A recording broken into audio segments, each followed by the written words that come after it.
오늘 우리 시장 상황 점검해 보겠습니다. 증시 프리즘 박찬희 기자 나왔습니다. 오늘 밤으로 다가온 미국 FOMC를 앞두고 시장이 잠잠한 분위기였습니다. 오늘 보합권에서 마감을 했네요. 맞습니다. 오늘 우리 증시는 이 빅 이벤트를 앞두고 좀 숨을 죽이는 모습이었습니다. 그야말로 폭풍전야 같은 모습이었는데요. 네. 오늘부터 이틀간 열리는 이 3월 FOMC 정례회의 결과 발표를 앞두고 시장의 관망세가 커지는 모습이었습니다. 이 결과에 대한 시장의 예측 역시 시시각각 변하고 있습니다. 어제까지만 해도 기준금리 이 동결에 대한 기대치가 40%에 달했는데 하루 새 25bp 인상 쪽으로 좀 기울면서 이 베이비 스텝에 대한 전망이 좀 지배적인 그런 모습이었습니다. 네. 다만 일각에서는 미국의 이 중소형 은행의 이 파산 우려가 여전하기 때문에 기준금리 동결에 대한 그런 가능성을 배제해서는 안 된다라는 지적도 나오고 있습니다. 앞서 월스트리트 저널은 현재 미국에서 실리콘밸리 은행과 비슷한 상황에 처할 수 있는 은행이 186개에 달한다고 보도하기도 했습니다. 한편 원달러 환율도 이 시장 분위기를 반영하면서 1.1원 소폭 오르는 데 그쳤습니다. 이 코스피와 코스닥 모두 오르긴 했지만 지루한 장세는 이어졌습니다. 외국인들은 오늘 양대 시장에서 모두 팔았군요. 맞습니다. 이 양시장이 상승세로 마감했지만 이는 매수세가 일부 집중된 그런 일부 업종에 따른 것이었습니다. 시장 참여자들은 경계감 속에 뚜렷한 방향성을 보이지 않았는데요. 유가증권 시장은 숨고르기 장세 속에 거래량이 제한적이었고 코스닥 시장에서는 외국인이 1,600억 원 정도 팔아치운 것을 개인이 모두 받아내는 모양새였습니다. 오늘 매매 동향만 보면 외국인의 매도세가 좀 컸다 이렇게 볼 수 있겠지만 이달 일평균 외국인 거래대금 추이를 보면 이 3월 평균 이 거래대금에 비해서는 현저히 적은 것을 확인할 수 있었습니다. 특히 코스닥 지수에서는 이 하락한 종목이 1,000개에 달할 정도로 시장 분위기는 좋지 않은 모습이었습니다. 앞서 삼성전자 로봇 사업 관련 소식을 다뤘는데 로봇 관련주들이 연일 뜨거운 분위기입니다. 오늘 시장에선 좀 어땠습니까? 네, 말씀해 주신 것처럼 이 정부 정책 수혜 기대감에 올 들어 로봇주가 새로운 테마주로 떠오르는 모습이었는데요.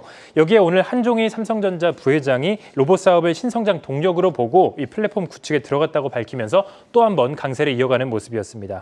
삼성전자의 선택을 받으면서 로봇 업종 대장주로 자리매김한 레인보우 로보틱스를 필두로 이 다른 로봇주들도 나란히 강세를 보였는데요. 특히 레인보우 로보틱스의 이 상승세가 예사롭지 않았습니다. 네.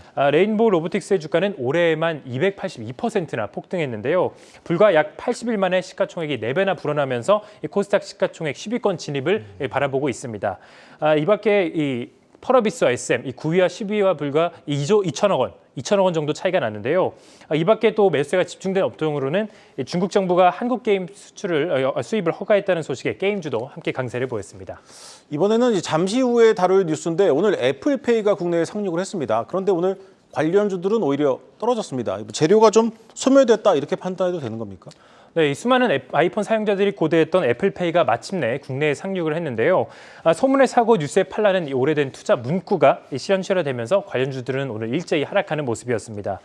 근접 무선통신 기술 기반 간편 결제 서비스를 제공하는 하잉크 코리아는 11% 가까이 급락했고 카드 결제 단말기 위탁 관리 업체 한국정보통신과 성우전자 그리고 이루온 위니아 에이드 역시 나란히 약세를 보였습니다. 이들 기업 모두 애플페이가 국내 도입하는 데 있어서 이 관련 인프라를 구축하기 때문에 애플페이 관련주로 꼽힙니다. 오늘 증권가에서 애플페이 관련 수혜가 그다지 크지 않을 것이라는 전망이 나온 것도 좀 영향을 준 것 같습니다. 구체적으로 어떤 분석들이 좀 나왔습니까? 네, 애플페이가 이 국내 시장에 미치는 영향력이 제한적일 것이다 이런 증권가 전망이 나오면서 투자 심리가 조금 위축된 그런 분위기였습니다. 증권업계는 국내 간편 결제 시장을 네이버, 카카오가 이미 선점하고 있는 것을 이유로 꼽았는데요.